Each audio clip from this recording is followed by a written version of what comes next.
മണിച്ചിത്രപ്പൂട്ടിന്റെ വർണ്ണവരകൾക്കുള്ളിൽ ഒളിച്ചുവെച്ച രഹസ്യത്തിൽ സ്വന്തം പ്രണയം ഒളിപ്പിച്ചവൾ പറഞ്ഞ കഥ.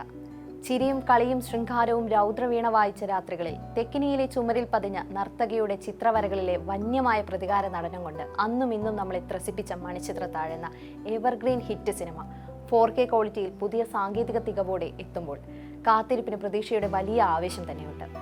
ഹരിപ്പാട്ട് തന്റെ തറവാട്ടിൽ 19-ാം നൂറ്റാണ്ടിൽ നടന്നു എന്ന് കേട്ടുകേൾവിയുള്ള ഒരു കഥയെ പുതിയ കാലത്തിന്റെ സിനിമാറ്റിക് ഭാഷയിൽ മധുമുട്ടം എഴുതിയ തിരക്കഥ ഫാസിൽ സിനിമയാക്കിയപ്പോൾ മലയാള സിനിമ കണ്ട എക്കാലത്തെയും സൂപ്പർ ഹിറ്റ് സൈക്കോ ത്രില്ലറായി മാറി മണിച്ചിത്രത്താഴ്.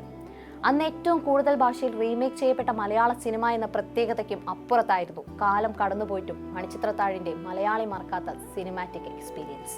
തലങ്ങും വിലങ്ങും മുറിവേൽക്കപ്പെട്ടപ്പോഴും ഹൃദയത്തിൽ രാമനാഥനായി പ്രണയം കാത്തുവെച്ചവൾ, വരുവാൻ ആരുമില്ലാത്ത വിജനമായ വഴിയിൽ അനന്തമായ കാത്തിരിപ്പ് അവശേഷിച്ചപ്പോഴും അവനിലേക്ക് തുറന്ന ജനൽപ്പാളിയിലൂടെ എന്നും പാടുന്നവൾ. അങ്ങനെ ഗംഗയിലൂടെ നമ്മൾ കണ്ട നാഗവല്ലി എന്ന അതിഗംഭീര സൈക്കോയുടെ പിറവിക്ക് 30 വയസ്സ് തികയുമ്പോൾ പുതുമ ചോരാതെയാണ് പ്രേക്ഷകരിലേക്ക് സിനിമ വീണ്ടും എത്തുന്നത്.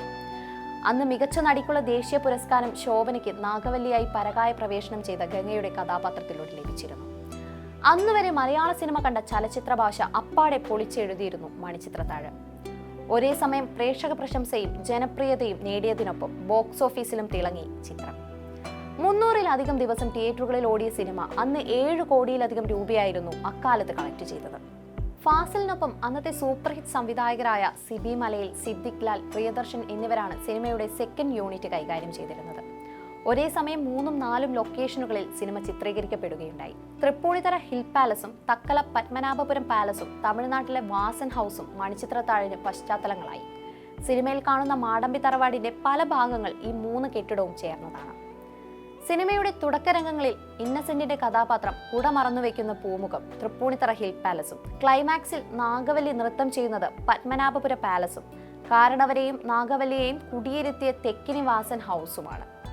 ചിത്രത്തിലെ ഹാസ്യരംഗങ്ങളിൽ പലതും സിദ്ദിഖ് ലാലുമായിരുന്നു അന്ന് ഷൂട്ട് ചെയ്തത്.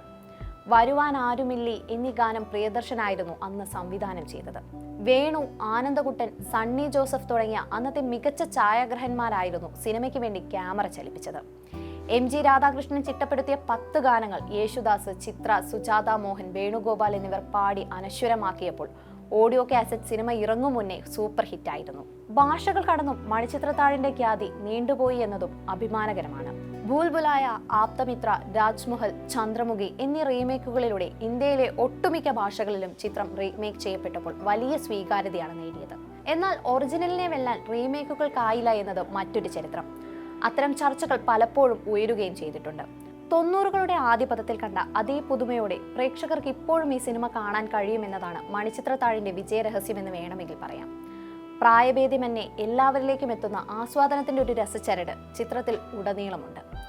ഒരു തവണ കണ്ടു തീർന്നാൽ വീണ്ടും കാണാൻ തോന്നുന്ന അത്ര അടുപ്പം ഇന്നും ഈ സിനിമയോട് നമുക്ക് തോന്നുന്നു എന്നതാണ് മണിച്ചിത്രത്താഴിന്റെ ഏറ്റവും വലിയ ഹൈലൈറ്റുകളിലൊന്ന്.